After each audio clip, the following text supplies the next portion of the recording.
Tariff से America मालामाल हो रहा है। भारत पर 25% है, पाकिस्तान पर 19%, बांग्लादेश पर 20%, जापान पर 15%, ऑस्ट्रेलिया पर 19%, कनाडा पर 35%, यूरोपीय यूनियन पर 15% और इजराइल पर 15%, सीरिया पर 41%, मैक्सिको पर 25%, दक्षिण अफ्रीका साउथ अफ्रीका पर 30% और ब्रिटेन पर 10%, दक्षिण कोरिया पर 15% और नॉर्वे पर 15%। दरअसल आपको बताऊं कि ट्रंप ने जो टैरिफ लगाया है, इसे मूव कीजिए आगे, ट्रंप ने भारत पर 25% टैरिफ को 7 दिन के लिए फिलहाल टाल दिया है।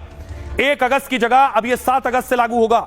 92 देशों पर नए टैरिफ की लिस्ट जारी की है। इनमें भारत पर 25 और पाक पर 19% टैरिफ लगाया है। कनाडा पर भी आज से ही 35% टैरिफ लागू हो गया। दक्षिण एशिया में सबसे कम टैरिफ पाकिस्तान पर लगा है। पहले पाकिस्तान पर 29% टैरिफ लगाया गया था। दुनिया भर में सबसे ज्यादा 41% टैरिफ सीरिया पर है। इस लिस्ट में चीन का नाम शामिल नहीं है। ट्रंप ने 90 दिनों में 90 सौदे कराने का टारगेट रखा।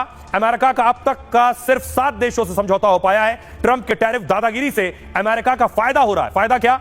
जिन देशों पर टैरिफ लगाया है वो अमेरिका में अब निवेश कर रहे हैं, क्योंकि यहां से माल भेजेंगे 25% टैरिफ लगेगा, वहां उनका सामान महंगा हो जाएगा। बेहतर है वो वहीं जाकर कंपनी लगा ले, फैक्ट्री लगा ले और वहीं निवेश, वहीं बनाए और वहीं बेचे। इससे अमेरिका में विदेशी निवेश में भारी तेजी आ गई है। अमेरिका के खजाने में बहुत पैसा आने की उम्मीद है। कुछ महीनों में अमेरिका में विदेशी निवेश 2 गुना हो गया है, इसलिए ट्रंप मालामाल है। लेकिन आपको बताऊं, ट्रंप सत्ता में आने के साथ ही टैरिफ चिल्ला रहे थे। बेवजह नहीं चिल्ला रहे थे ट्रंप ने आते ही टैरिफ लगाया भी। और टैरिफ क्यों लगाया ट्रंप ने? टैरिफ है क्या दरअसल, यह मैं आपको बताता हूं। बहुत से लोग नहीं जानते हैं टैरिफ का इस्तेमाल कहां होता है, क्यों लगाया गया है। दरअसल टैरिफ एक तरीके की बॉर्डर फीस कहिए या टैक्स फीस कहिए, बीच में मैं हूं, बॉर्डर समझ लीजिए।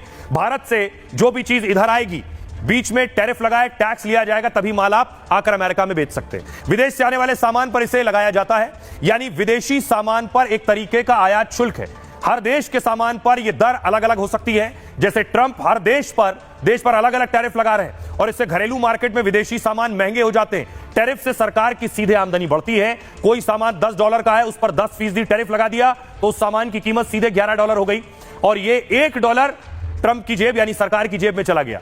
वैसे इसका मुख्य मकसद घरेलू उत्पादन को बढ़ाना होता है और घरेलू उद्योगों और कंपनियों को बढ़ावा देना होता है, क्योंकि बहुत ज्यादा टैरिफ से आपसी व्यापार बिगड़ जाता है, क्योंकि मनमाने टैरिफ से सहयोगी देशों पर दबाव पड़ सकता है और वो भी जवाबी कार्रवाई करते हुए वो भी अपना टैरिफ बढ़ा सकते हैं। तो फिर अमेरिका की मार्केट और बाजार को नुकसान हो सकता है। सुनिए जरा सियासतदान क्या कह रहे हैं।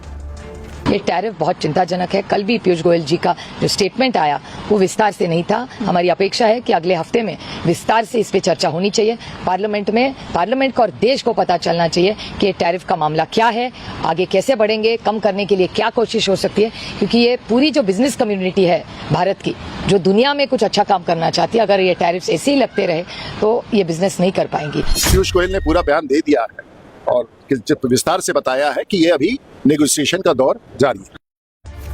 अब आपको बताऊं, ट्रंप को जवाब दिया गया है, अपने तरीके से भारत सरकार हैंडल करेगी, लेकिन ट्रंप को पहली बार जवाब नहीं दिया गया। अमेरिका को इससे पहले भी भारत के पूर्व प्रधानमंत्री जवाब देते रहे हैं। देखिए कब अमेरिका को उन्हीं की भाषा में उनके तेवर दिखाने पर जवाब दिया गया। सबसे पहले देखिए साल 1965 में, तब भारत और पाकिस्तान के बीच चल रही थी जंग। अमेरिका ने धमकी दी, जंग रोक दो वरना गेहूं नहीं भेजेंगे। भारत ने अमेरिका से गेहूं लेना ही बंद कर दिया। हरित क्रांति शुरू हुई और देश फसलों में आत्मनिर्भर होने लगा। साल 1974 भारत ने पहली बार पोखरण परमाणु परीक्षण किया। अमेरिका ने भारत पर आर्थिक और सैन्य प्रतिबंध लगाया।